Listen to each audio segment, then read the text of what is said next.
முருகா, இந்த நிலையில அவ்வளவு சன்னதிக்குள்ள கூட்டிட்டு வந்தது தப்புதான். அந்த தப்பு சத்தியமா அவளுக்கு தெரியாம நடந்தது. அவளை மன்னிச்சிடு.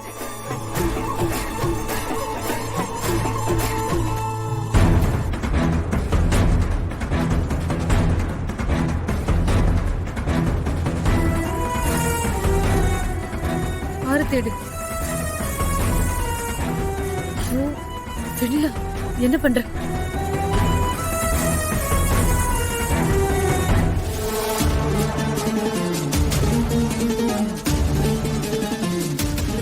என்ன வானு, நாம நினைச்ச மாதிரி எந்த ப்ராப்ளமும் வரலையே.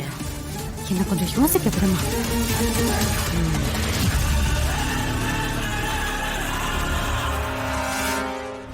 வெண்ணிலா சொன்னத வான்மதி கிட்ட சொல்லணும்.